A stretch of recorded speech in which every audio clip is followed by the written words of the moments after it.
Este es un magnífico lugar para comenzar en el Nuevo Testamento, ya que la palabra de Dios en Efesios 5 es tan específica con respecto a las relaciones entre esposos, relaciones entre padres e hijos y relaciones entre hijos y padres.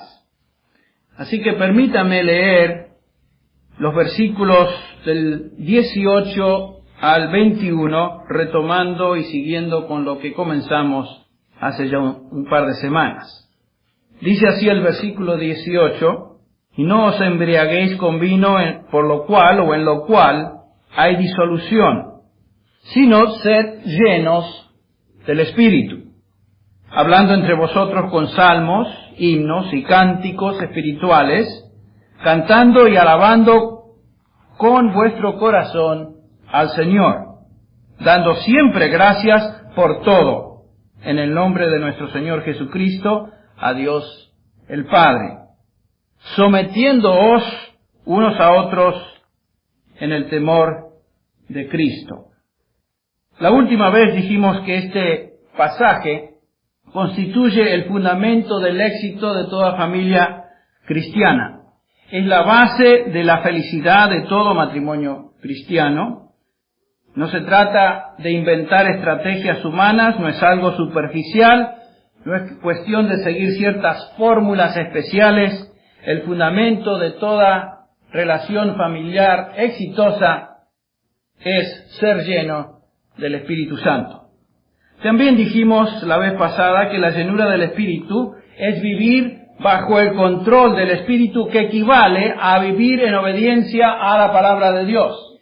El pasaje paralelo a Efesios 5:18 es Colosenses 3:16, en el cual el apóstol Pablo dice lo siguiente, y escuche usted las ideas paralelas: que la palabra de Cristo habite en abundancia en vosotros, con toda sabiduría enseñándoos y amonestándoos unos a otros con salmos, himnos, cánticos espirituales, cantando a Dios con acción de gracias en vuestros corazones.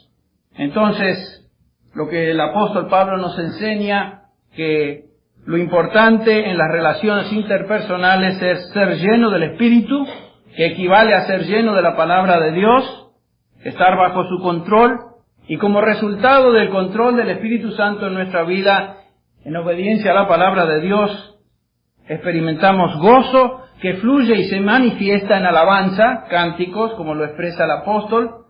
También se expresa a través de una gratitud constante, dad gracias en todo. Y finalmente se expresa a través de sumisión mutua, sometiéndoos unos a otros. Y no está hablando particularmente acá del esposo o de la esposa, sino de todos aquellos que son miembros de la familia. Estos elementos entonces constituyen los fundamentos de la felicidad y la bendición en un matrimonio y en una familia. Los cimientos de una familia cristiana entonces son espirituales.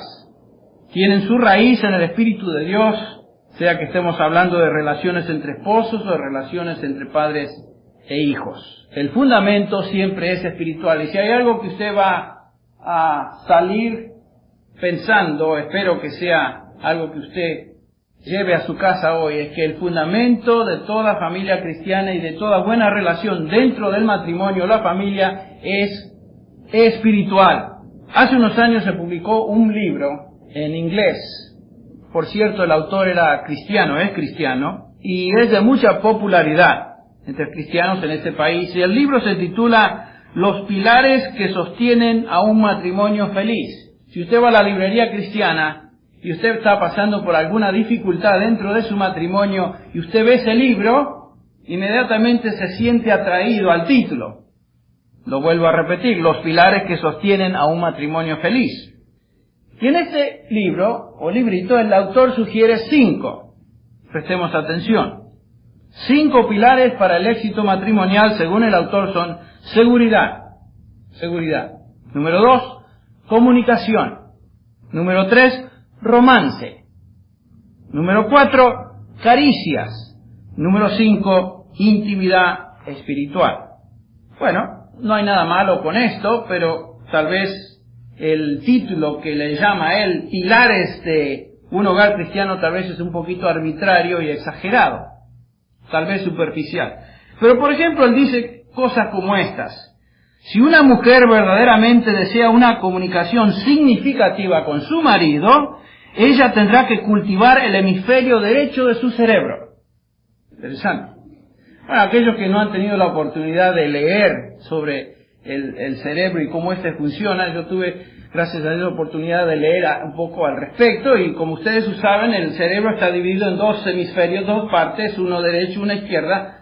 Pero lo interesante es que los estudios de neurología nos enseñan o nos indican o reflejan que estos dos hemisferios tienen la capacidad de operar independientemente, y según estos estudios el hemisferio izquierdo es primordialmente analítico y el hemisferio derecho se supone que es particularmente emocional, intuitivo. Los artistas se dejan llevar por más el lado derecho de su cerebro, las mujeres se dejan llevar más por el lado derecho de su cerebro, según las conclusiones, y los varones tienen la tendencia a ir por el lado izquierdo. No es que son comunistas, simplemente está diciendo que son más analíticos en su enfoque de las cosas.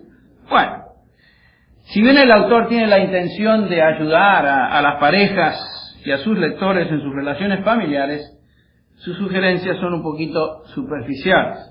Estoy seguro que la mayoría de nosotros no estamos muy seguros de cómo funcionan nuestros hemisferios cerebrales, y póngale la firma que su mujer lo sabe menos que usted. Así que el decir que hay que desarrollar ese aspecto, bueno, es interesante, pero ¿cómo lo hacemos? Otra ilustración, por ejemplo, en el libro dice lo siguiente: la mejor manera de unir a una familia es salir a acampar juntos. Esto me gusta. Sé que no va a funcionar, no puede funcionar conmigo porque a mí el acampar no me gusta. Yo sé que a algunos de ustedes les gusta salir a acampar y estar ahí en un lugar silvestre, experimentando la naturaleza, pescando. A mí me gusta pescar, pero ir a acampar, y particularmente con mi familia, no creo que funcione mucho. Para mí la idea de salir a acampar es irme a un lindo hotel, Holiday Inn, con una buena piscina, con todas las comodidades y un buen restaurante, para que cuando me levante a la mañana yo pueda tener un buen desayuno y no tener que preocuparme de freír los pescados que acabamos de pescar el día anterior o la mañana. Esa misma mañana. El punto es que a la luz de la Escritura, los pilares del matrimonio no son seguridad, comunicación, romance, caricias e intimidad. Los pilares del matrimonio tienen que ver con una relación correcta al Espíritu de Dios, que resulta en gozo, gratitud y estar sometidos el uno al otro. Los cimientos de una familia realmente feliz no son ni psicológicos, no son ni físicos, ni son emocionales, son fundamentalmente espirituales. Y eso lo vamos a repetir una y otra vez. Si nuestros hogares no son lo que Dios quiere que sean, existe una razón fundamental, y esa razón es porque los estándares espirituales más altos que se nos presentan en la palabra de Dios no se están practicando ahí. Puede ser que uno de los cónyuges esté tratando de hacer el esfuerzo de hacer todo lo que está de su parte y el otro no, o puede ser que ambos no lo están haciendo y como resultado de eso se sufren las consecuencias. Y por supuesto el hogar, la familia, es el lugar donde el Nuevo Testamento subraya como el contexto más importante en donde vivimos nuestra fe. Porque si no lo hacemos en el hogar, no lo vamos a lograr en otro contexto. Por eso en 1 Timoteo capítulo 3, hablando de los ancianos o los pastores o líderes de la congregación, Pablo dice que el anciano debe ser uno que se escoge en base a varios requisitos, varios criterios. Uno de ellos es que gobierne bien su casa, que tenga a sus hijos en sujeción con toda honestidad, pues el que no sabe gobernar su propia casa, ¿cómo cuidará de la iglesia de Dios? Es obvio. ¿Cómo es que vamos a escoger a alguien para cuidar el rebaño de Dios si se observa que este individuo no lo logra dentro de su propio rebaño mucho más reducido que es su hogar? Lo que Pablo dice simplemente es que un hombre manifiesta el calibre de su compromiso con Dios en el hogar. Ahí sí es donde dejamos caer nuestros cabellos, ¿no es cierto? Como se dice en inglés. Ahí sí donde, si uno va a averiguar y evaluar esta condición espiritual de cada uno de nosotros, ¿saben lo que tenemos que hacer? Es preguntarle a los hijos, preguntarle a la esposa, o al esposo, y ellos nos van a dar una pauta genuina, real o realística, por lo menos, de cómo estamos viviendo. Yo creo que no es exagerado decir que instrucciones sobre técnicas para el matrimonio, como este libro sugiere, instrucciones sobre habilidades particulares dentro de las relaciones familiares, instrucciones sobre los asuntos de la sensibilidad en cuanto a las diferencias entre hombre y mujer. Cuando todo esto se suma, realmente el impacto en la vida familiar es mínimo. Es mínimo. Sin embargo, y tristemente yo diría, el grueso de la literatura evangélica, si uno va a una librería, enfatiza o subraya cuestiones de importancia mínima, por lo menos secundarias. Lo fundamental es 2 personas que vivan bajo el control del Espíritu, que estén gozosas y agradecidas y viven en mutua sumisión. Todo comienza con este cimiento espiritual. Y créanme que cuando yo hablo así, me estoy predicando a mí mismo. Y créanme que cuando yo me preparé para este sermón, como lo hice para el anterior y voy a continuar para los que siguen, estoy evaluando mi vida a la luz de esta verdad.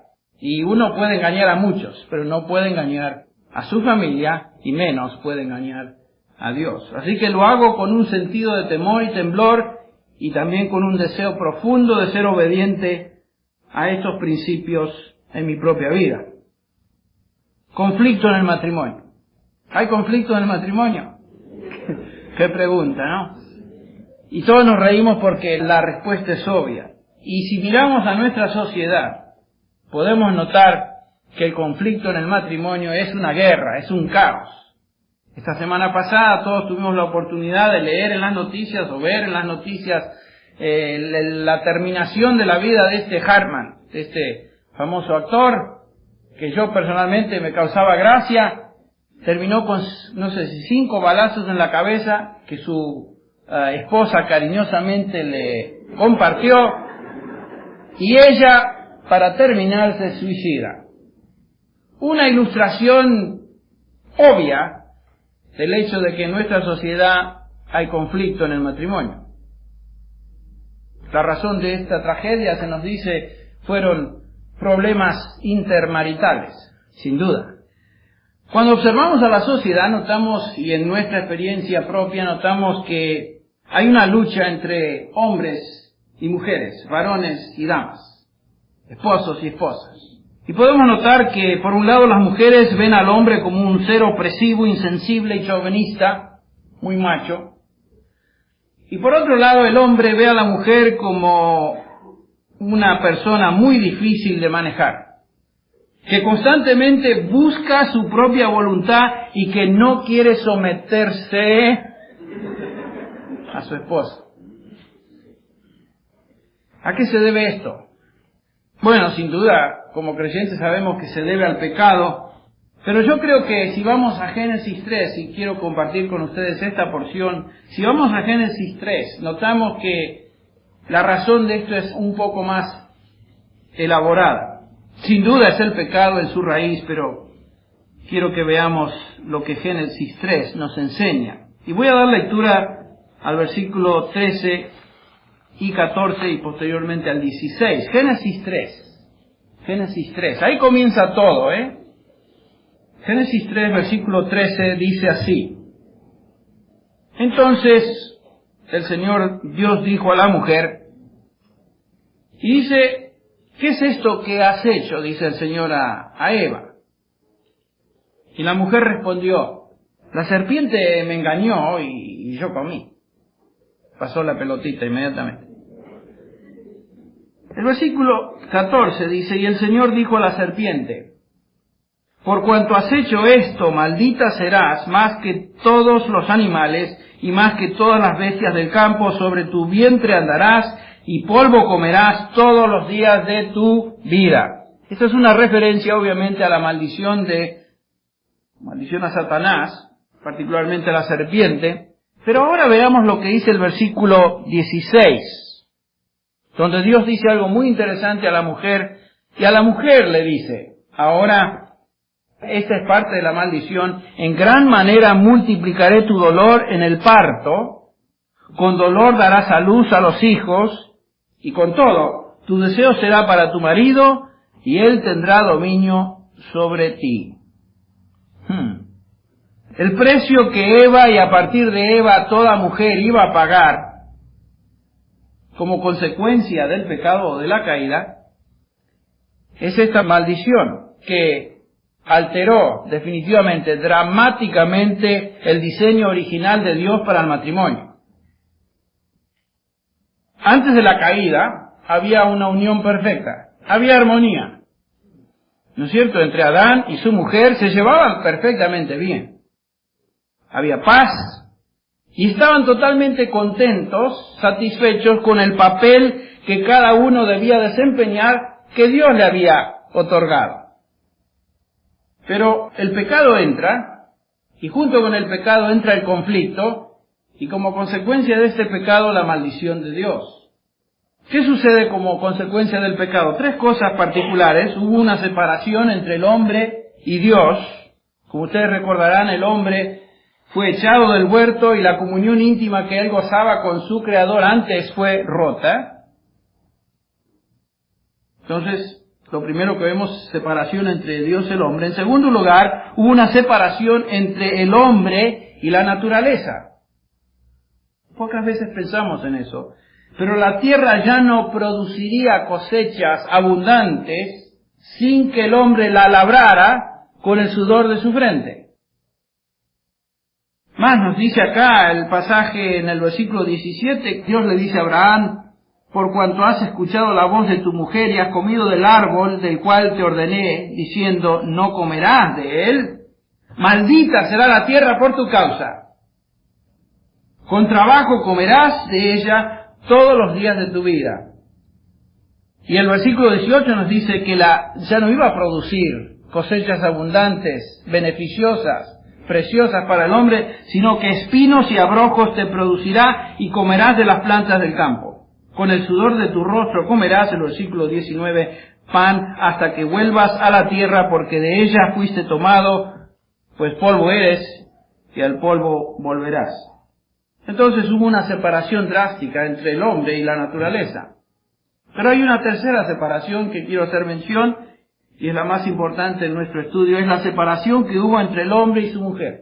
La clave de esta separación la encontramos al final del versículo 16, donde ya leímos, tu deseo será para tu marido, y él tendrá dominio sobre ti, o se enseñoreará de ti. Es muy posible que esta afirmación contesta a la pregunta del por qué existe tanto conflicto entre el hombre y la mujer. Veamos el versículo 16 cuidadosamente. Dice del hombre que él tendrá dominio sobre ti. La Reina Valera lo traduce como se enseñoreará de ti. Esta palabra quiere decir reinar. Es una palabra que expresa soberanía o dominio, como lo expresa la Biblia de las Américas. Quiere decir poner en una posición elevada, colocar en un lugar alto. Es una palabra distinta, por ejemplo, a la que observamos en el capítulo 1, versículo 18, donde dice ahí que Dios les bendijo y les dijo, sed fecundos y multiplicaos, llenad la tierra y sojuzgarla, ejerced dominio sobre los peces del mar, sobre las aves del cielo y sobre todo ser viviente que se mueve sobre la tierra. Los dos tenían bajo su responsabilidad enseñorearse de la creación para administrarla. La palabra es distinta a la que vemos en el versículo 16 del 3. Pero en el capítulo 3:16, debido a que la mujer tomó el liderazgo en el pecado y actuó independientemente de su esposo, sin consultar con él, Dios la maldice. Y parte de esta maldición, escuche bien, dice ahí, tu deseo será para tu marido. Y como resultado, el hombre va a dominarte. Y en reacción a ese dominio, vas a desearlo. ¿Qué quiere decir esto? Por supuesto, esto ha llamado la atención de muchos comentaristas, pero Algunos dicen que este deseo tiene que ver con un deseo físico de la mujer para con el hombre. Eva lo deseó físicamente a Adán. Bueno, yo diría que en primer lugar esa no es una maldición. Yo no lo veo como maldición, y en segundo lugar eso ya existía antes de la caída, porque ¿cómo es que Eva no iba a desear a su esposo físicamente si Dios le había dicho a los dos, multipliquen? Y eso no lo iban a hacer por teléfono, se los garantizo.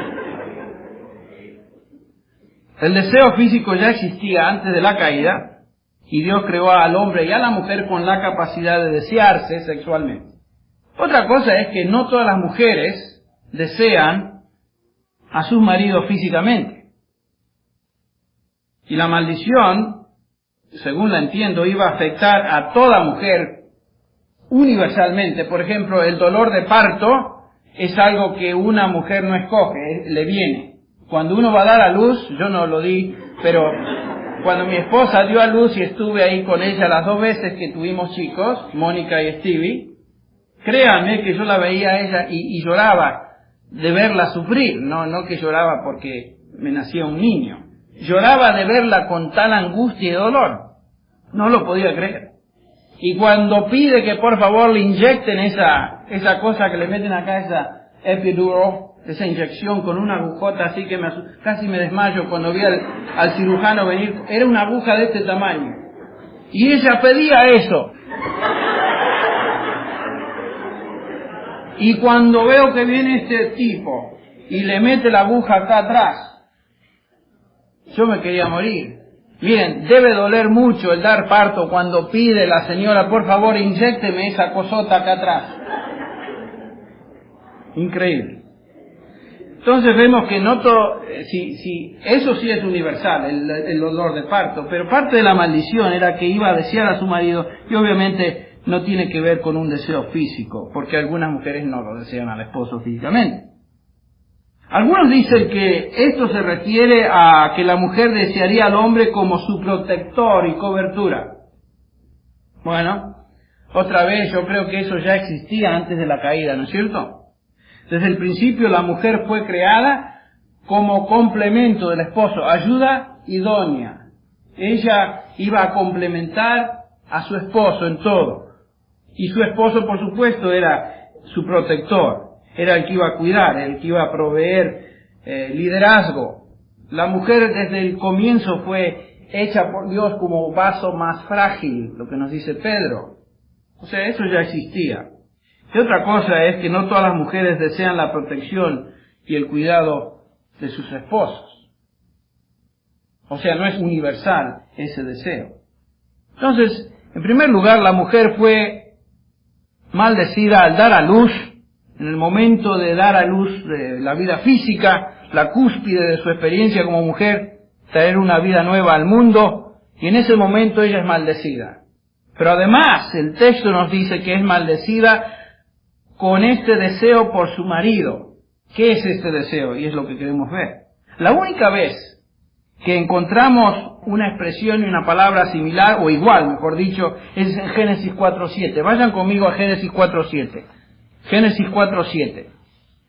Dice ahí, después de que Caín había matado a su hermano Abel, ustedes recuerdan, si haces bien, no serás aceptado, y si no haces bien, el pecado yace a la puerta y te desea o te codicia, pero tú debes dominarlo. Exactamente la misma palabra, para ti será su deseo. Él te codicia y tú te enseñorearás de él. O sea, debes dominarlo. La construcción en el hebreo es exactamente paralela, usando la misma palabra. ¿De qué está hablando? Bueno, está hablando de Caín. Él ofreció un sacrificio a Dios que Dios no aceptó, y como resultado de ese celo, ese sentimiento, mata a su hermano, y el Señor entonces le dice, hablando del pecado, el pecado, Caín, ahora yace acechándote. El pecado, ¿qué quería hacer con Caín? Quería dominarlo, quería controlar su mente y conducta, forzarlo a hacer ciertas cosas. Este es justamente el paralelo que encontramos en el 3:16. Cuando dice tu deseo será para tu marido, es la misma construcción, el mismo deseo que en el capítulo 4:7. El pecado quiere controlar a Caín. Entonces, parte de la maldición de la raza, escuche bien, es que la mujer desea entonces controlar al hombre. Esa es parte de la maldición. Tomó el liderazgo, usurpó el lugar de su esposo, y ahora como resultado de eso Dios maldice a la mujer con este deseo profundo de ella, innato de querer controlar a su marido. Sobrepasarlo, no simplemente ser igual, sino ir más allá. Desde ese momento histórico, entonces, la mujer en su pecado tiene la tendencia innata de querer controlar al hombre. Y eso no tiene que ver con un control físico necesariamente. Puede ser un control de todo tipo. Las mujeres son muy sutiles en la forma que usan su habilidad de controlar. No va a ser a trompadas. Pero la maldición también afectó a su esposo. ¿En qué sentido? Adán. Desde el momento que el hombre busca, cuando la mujer trata de manipularlo y dominarlo, el resultado va a ser que el hombre va a tratar de controlar, aplastar, ser soberano absoluto sobre la mujer. ¿Por qué es que hoy tenemos un movimiento de liberación feminista? Encuentra su raíz acá. ¿Por qué es que el hombre siempre se siente muy macho, muy chauvinista y quiere mostrar su machismo imponiéndose, forzándose sobre la mujer? Tiene su origen aquí. Si no, fíjense también en la cultura en que vivimos, cuántos de nuestros chistes tienen que ver con esta tensión, ¿no es cierto? Vos serás la cabeza del hogar, pero yo soy el cuello del hogar y yo muevo la cabeza, viejo. La razón y el origen de la batalla de los sexos entonces se encuentra en Génesis 3, con la caída y la maldición de la raza humana. La pregunta que emerge entonces, ¿cómo un matrimonio puede sobrevivir a esta clase de conflicto? Y tal vez una pregunta más importante es, ¿cómo puede un matrimonio terminar ese conflicto? Y ya lo hemos contestado por medio de dos personas que conocen a Cristo, cuyas vidas han sido transformadas, que se caracterizan por ser llenos del Espíritu, están gozosas, son agradecidas y sumisas la una a la otra. En otras palabras, otra vez, la solución a esa lucha o conflicto matrimonial es espiritual. ¿Alguna vez has tratado de pelear con una persona que demuestra las características de la plenitud del Espíritu Santo? Una persona que siempre está gozosa, una persona que siempre tiene agradecimiento por todo, no importa lo que pase. Es muy difícil pelear con una persona que está siendo guiada por el Espíritu de Dios. Dificilísimo, yo diría imposible. Uno puede tratar, pero no lo va a lograr.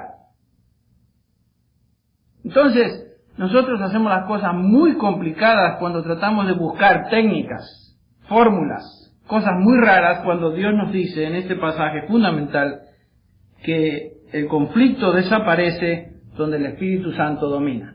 Entonces, Efesios del 18 al 21 nos provee este fundamento para una vida hogareña feliz. En los versículos del 22 al 6:4, Pablo nos enseña responsabilidades específicas en la conducta de un esposo, una esposa, hijos para con padres y padres para con hijos. Estas responsabilidades específicas las estudiaremos en las próximas semanas. Sería importante tal vez y apropiado ver algo del contexto social al cual Pablo se dirige o dirige esta epístola. Algunos erróneamente piensan que de lo que Pablo nos habla en esta epístola sucedió tanto tiempo atrás, en un contexto tan distinto, que tiene muy poquito de decirnos, o que francamente tiene una aplicación mínima a nuestra situación hoy, contemporánea. Bueno, eso es una conclusión errónea. Entonces vamos a ver algo del contexto social, cultural de esa época, para ver que hay tremendos paralelos entre lo que ellos experimentaban, estos creyentes que recibieron la epístola en Éfeso, y nuestra condición o situación hoy también. Hablemos en primer lugar de los judíos durante esta época. En toda ciudad importante del imperio, y Éfeso era una ciudad muy importante, había siempre una comunidad de judíos. Los judíos tenían un concepto muy pobre de la mujer. No lo habían obtenido de la palabra de Dios, por supuesto, lo habían obtenido de sus tradiciones, Pero durante esta época y en la época de Jesús, gran parte de la religión judía no se originaba en la revelación del Antiguo Testamento, sino que tenía sus raíces en tradiciones judías, tradiciones hebreas. Se reflejaba en algunas de sus oraciones.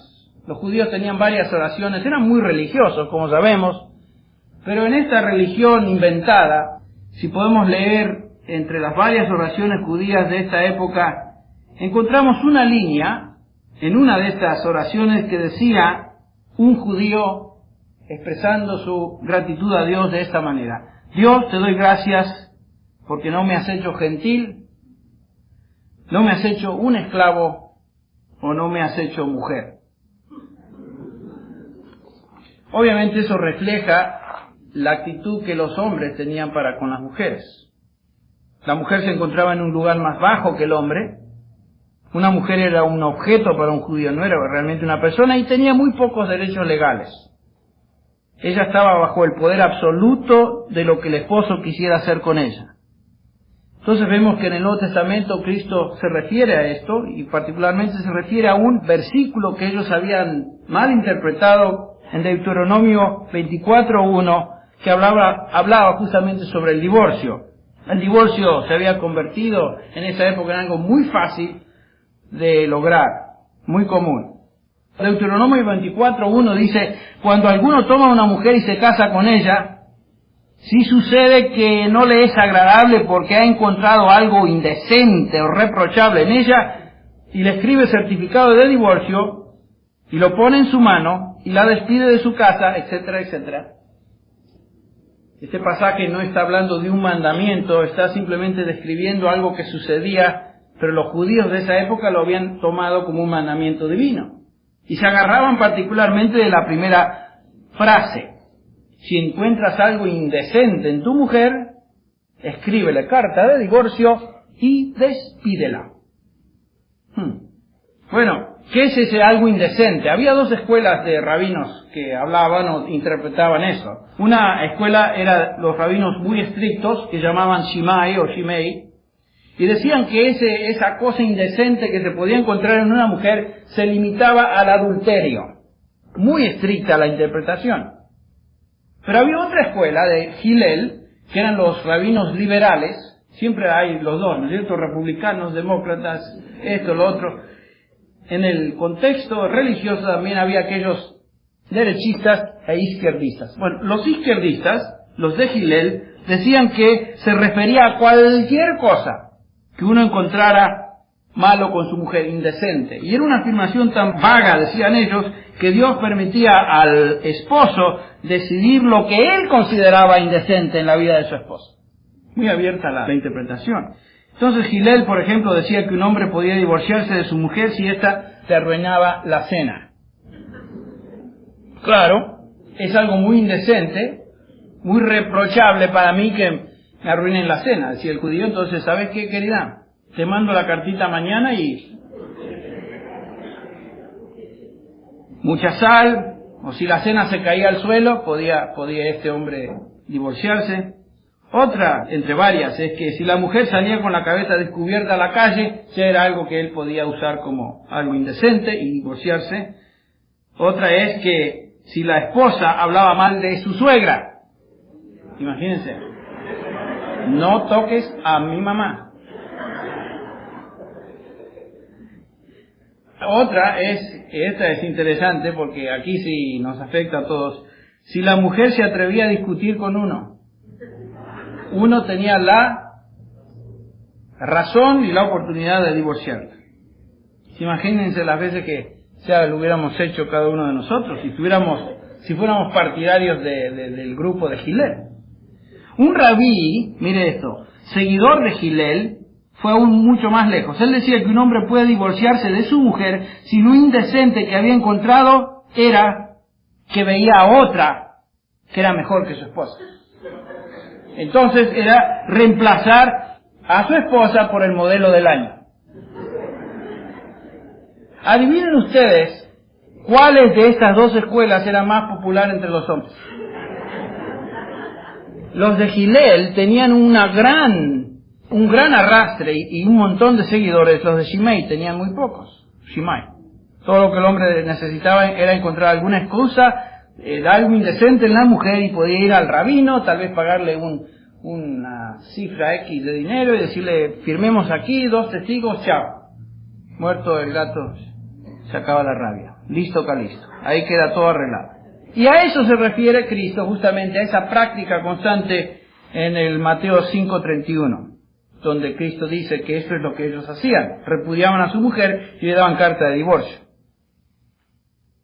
Bueno, ¿qué entre los griegos? Entre los griegos tenían un concepto también similar de la mujer.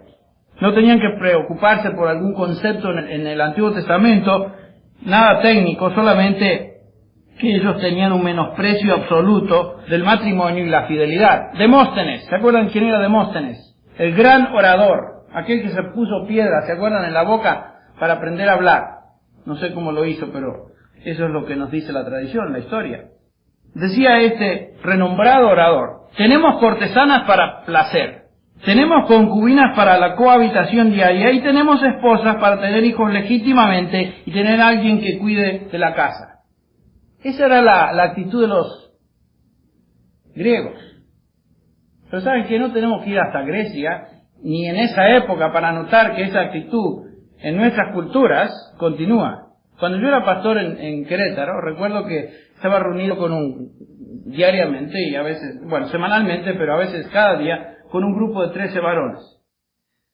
Y ellos no podían entender cómo mi esposa había sido la única mujer que yo había tenido. Por supuesto, ya eran creyentes, habían cambiado, habían sido transformados, pero en su vida anterior no les concebía a ellos cómo un hombre podía vivir con una sola mujer y haber sido comprometido con una sola mujer, y ella es la única mujer que yo he conocido en mi vida. Y me decían ellos que no lo podían entender. Uno de ellos me dijo, Henry, eso es de película. En otras palabras, eso es algo que solamente es fantasioso. Bueno, el hombre griego era de esta manera. Entonces, cuando Pablo habla de ciertos principios para la familia en esta y en otras epístolas, lo hace usando como trasfondo una situación cultural en la cual se encontraba la iglesia y que en muchos sentidos era muy paralela a la que nosotros estamos viviendo. Los romanos tenían una situación similar.